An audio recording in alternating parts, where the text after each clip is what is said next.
So hello, yes, I'm Avi Muchnick, and I am passionate about enabling the creative potential in everyone. In 2002, I started a company called Worth1000.com. That was a Photoshop contest site where artists could compete. In 2008, I created a digital suite of online tools for photo and music editing. And both of these sites were really digital playgrounds where people could creatively express themselves. And through these two sites, I'll show you a couple of slides of some of the creative potential that people were able to do. This one is a chimpanzee rocking out on a guitar. It's an image I love. This is an example of something, I'm not sure what it is, but I want one.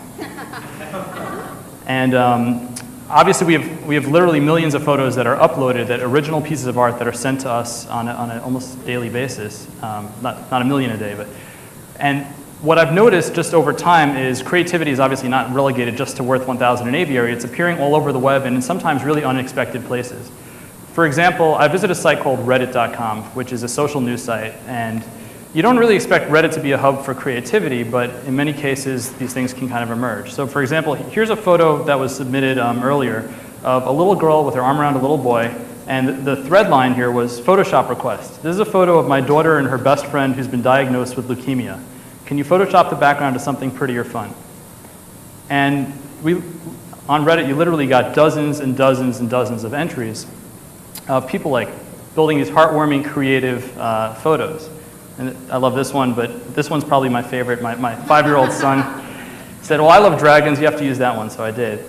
Now, as you browse all of these photos in this Reddit thread, what you start to notice is in addition to the emotions you feel reading the photos, you see all the comments by other people who say things like, wow, I mean, I'm literally crying. Who's chopping onions?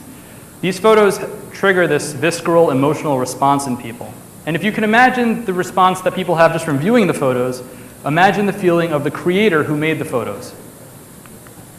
And that's kind of what I want to talk about. I feel like spiritual highs come from creative accomplishments. This is something as an artist and as a curator of Worth 1000 and Aviary that I've seen, and that I know just from all of the people that I interact with who create on a daily basis, they tell me things like, it's incredibly addicting, there's this rush I get, there's this spiritual fulfillment I feel when I make things.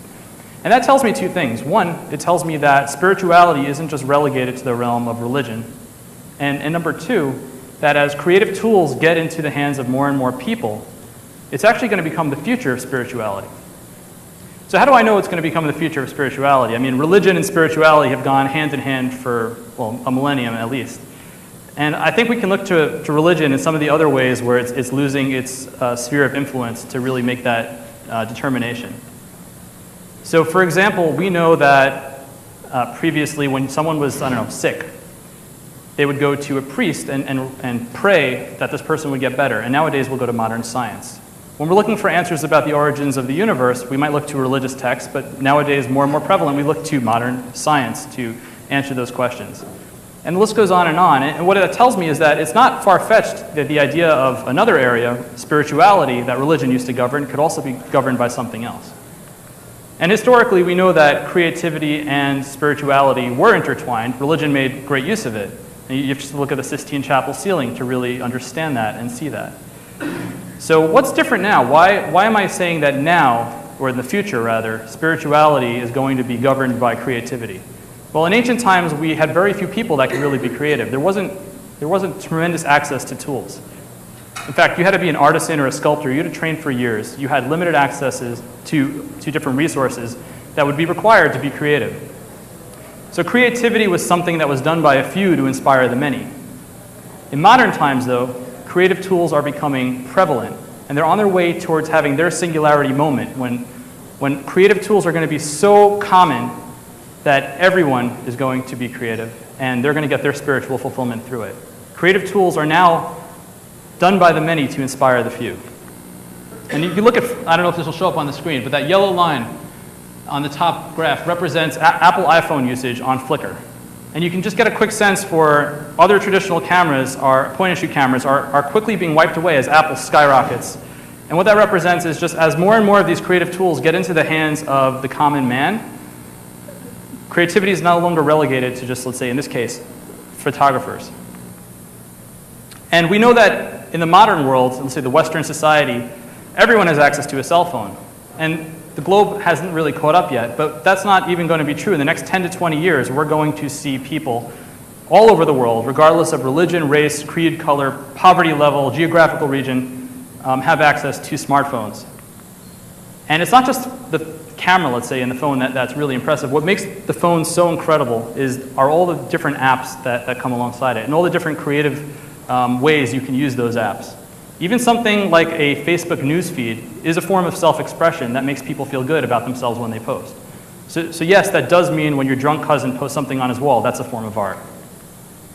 And if I want to leave one thing for everyone here, I want to make sure that you know how to tap into the same spiritual fulfillment that I as an artist get, and I basically suggest you do it like this. I challenge you to take one day a week when you make it your business to be as creative as possible in any way that you choose, but using the limits and freedoms given us by modern technology. So whether that means learning a new instrument by going on YouTube and seeing how they played a guitar, and then recording yourself once you've actually written a song, or going on Twitter and typing minimalist poetry in 140 characters or less, or taking an iPad and painting with the brushes. Or a last example, going through your vacation photos and photoshopping out your ex-girlfriend and putting in Megan Fox. Whatever the reason, whatever the creative thing that you want to do is, just make sure you incorporate that into your everyday life, and I guarantee you're going to find spiritual fulfillment, and I think that's an idea worth spreading.